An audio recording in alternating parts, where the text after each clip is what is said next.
Now let's begin week 9 of Business Management with Accounting and Finance. This week, we're going to talk about scenario analysis. Once you complete your business plan, you will be asked by your decision maker something like this. How accurate is your business plan? Or how accurate are the simulation results? You made your own assumptions, but you never know whether your assumptions are accurate or correct or not, simply because you haven't started your business yet. You never know what the reality is. So, your assumptions or your business plan may not be that accurate or realistic. And how are you going to solve this problem? One of the answers would be using scenario analysis. So, what scenario analysis? That you have to make some scenarios based on the different assumptions. You can make as many assumptions or sets of assumptions as you like, but you can develop some examples, some sets of the examples of assumptions, and run your simulation to see the different results. And you can show various type of results or the outputs based on different assumptions. That is called scenario, or you can also say that's the cases. You can show some scenarios of business plan, or you can show some cases, possible cases of your business plan with different assumptions. That is called scenario analysis.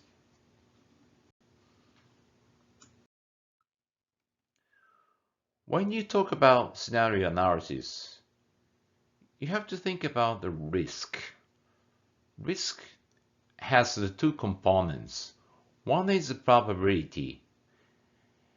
How much percent or percentage is one of your scenarios happening in the future? That is the probability. And also, you have some variance or range of the assumptions from the worst scenario or worst assumption to the best assumption. That's a possible variance of your assumptions. So you have to think about the probability and the possible variance. In terms of the probability, the business plan you already made based on the most probable, most possible assumptions. That is called base case. And you can make the pessimistic or worst assumptions. That is the pessimistic case. In the same way, you can make the best or optimistic assumptions. With those optimistic assumptions, you can make optimistic case or scenarios. As you can see, we made three cases or three scenarios. One is optimistic. The other one is base. The last one is pessimistic. You already had base case with you. That is the one you already made as a business model or business plan. So the next step is I want you to quantify what is the result of the optimistic case and what is the result of pessimistic case. This is called, again, scenario analysis. But if you say optimistic or either pessimistic, that not has to be very extreme. So you think about the possible optimistic assumption, you think about or possible or realistic assumptions on the optimistic side and pessimistic side. So you have to make the worst assumptions and to make a pessimistic case. If this is not realistic, and if you think about the probability that is 0.00001%, that is not a good case. This is not a good scenario. So try to keep it realistic. But within the range of a realistic, what is the worst or pessimistic assumption or pessimistic case? That is a question you have to answer in the scenario analysis. Let's look at some examples. This is an example of an optimistic scenario or optimistic case. Here's the example story. Your product brand penetrates the market much faster than expected. In such case, you can grow your business much faster than your original plan. So your sales number volume goes up fast. And in such case, you can raise the awareness of your brand or your product easily.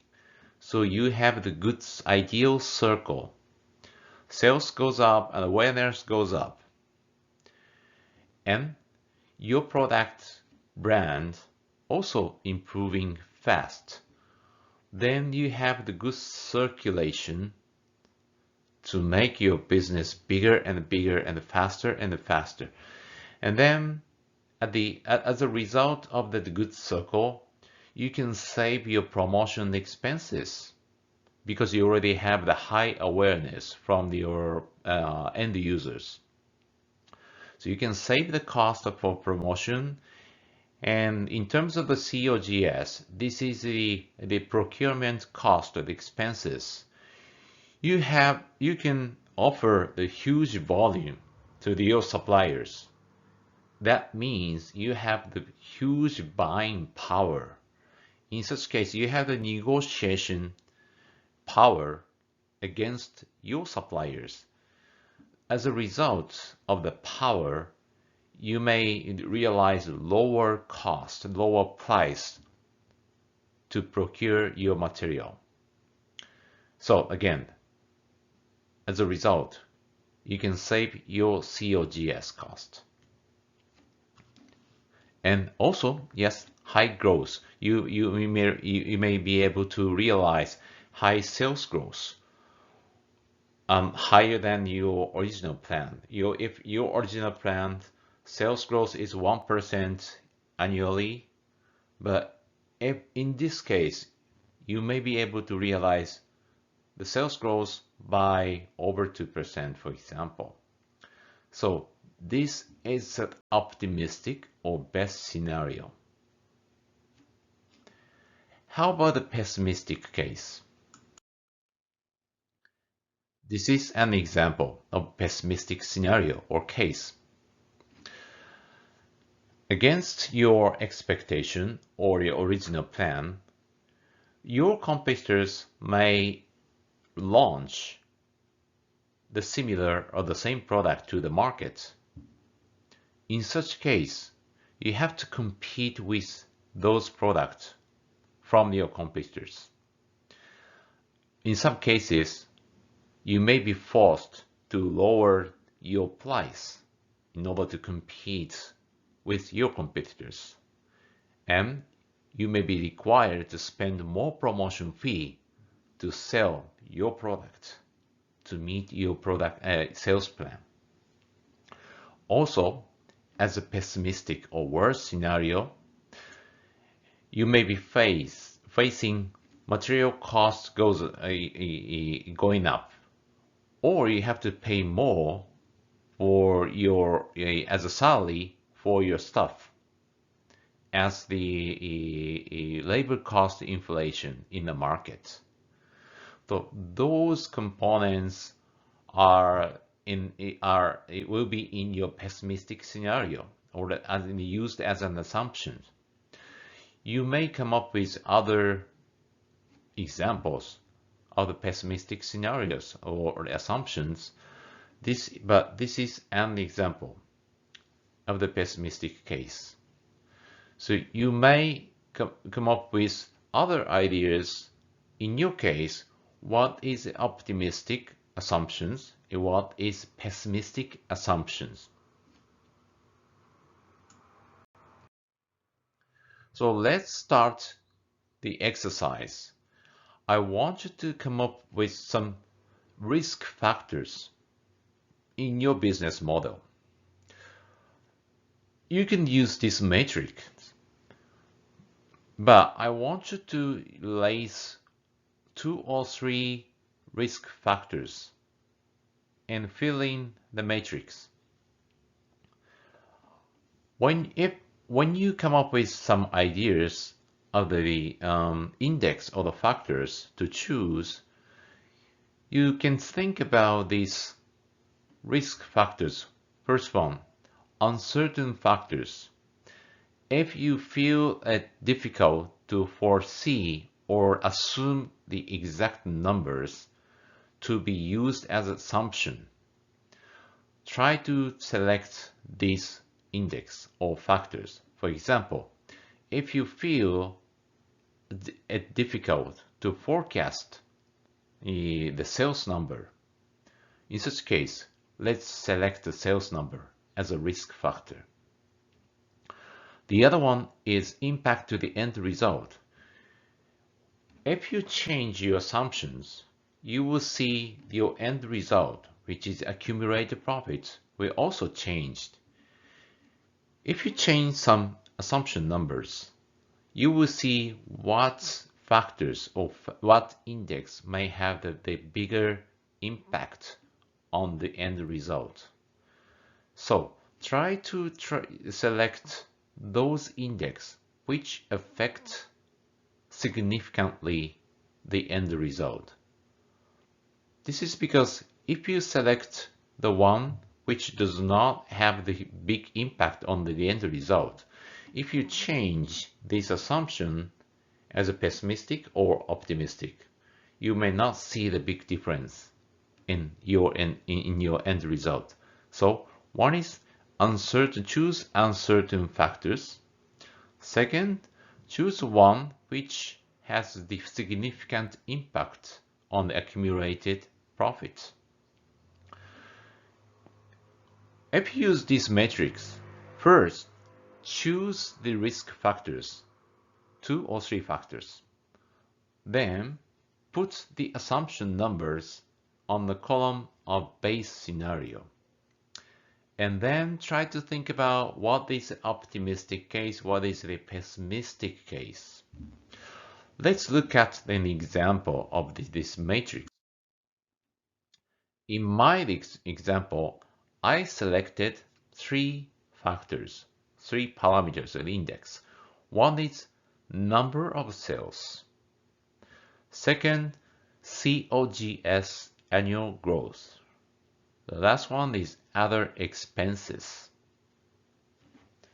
And how you can fill in the matrix. Now let's fill the matrix with your optimistic and pessimistic assumptions. I selected 3 parameters or the factors from my business case or business plan. One is the number of sales in the first annual year, and other expenses also in the first year, and annual growth rate of the COGS.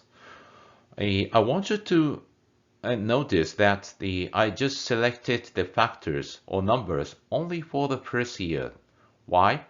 Because you applied annual growth for the second years, third year, the fourth years. So once you change the number in the first year, you will have the different numbers automatically for the following years. That's why I focused on the number in the first year, which is FI 2021 in this case. Now let's look at the matrix. Look at the base scenario column. That they are the numbers used in my original business plan. Then you start thinking about what is the assumption numbers for optimistic scenario or pessimistic scenario for each factors. But before you put some numbers, I want you to make up your scenario, optimistic scenario, as we saw in the previous slide. First, what is your optimistic scenario? What is happening in the market in an optimistic way?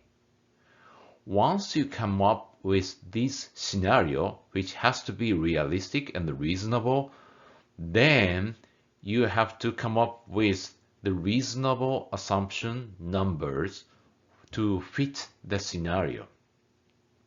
So you have to be able to explain the reasons and story or scenarios to your decision makers. Otherwise, you can freely come up with any numbers that you can call it. This is optimistic. But this is not our goal. Our goal is find a reasonable number to fit your optimistic story. You can do the same for the pessimistic scenario. First, make your own pessimistic scenario or story. What it is happening in the pessimistic market or in your pessimistic model. Then find a reasonable number for each factor. That should be in the matrix.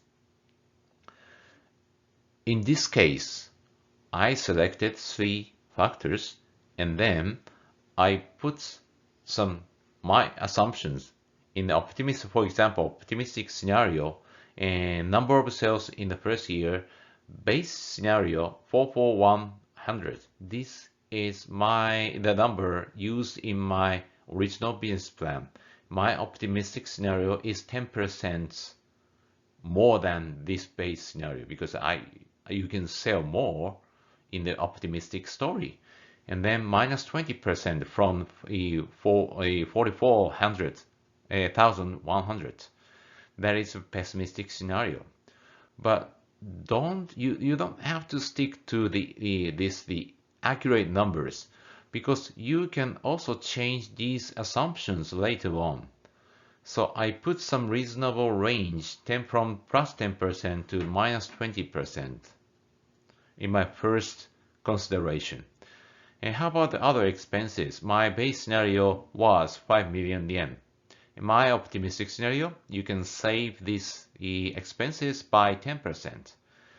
And in the pessimistic scenario, you need to spend more by 30%. How about the last one? Annual growth percent of the COGS. Optimistic scenario, that's minus 5%. It's way lower than minus 2% in the base scenario. Why? Because you could sell more and you have the buying power and you can negotiate with your suppliers and you can realize the lower price to purchase from your suppliers. That means minus 5% every year. You go your business faster, then you can realize the saving your material cost. On the other hand, in the pessimistic scenario, in terms of the COGS, that's you face the material cost increase. So that's why I put plus 1%. So you have to pay more to purchase your material simply because due to the material cost increase. That is my pessimistic scenario. So again, I want you to make your story to explain your each scenario and then choose the reasonable numbers. First step again is put the numbers from the business plan in the box of the sales base scenario. Then make your own optimistic scenario or story and then pessimistic scenario or story. And then come up with some reasonable numbers and put in the cell and fill in all the matrix. That is the base. And then we will run the simulation on the Excel spreadsheet next week based on your scenario, this sheet, this matrix. Okay, good luck and enjoy.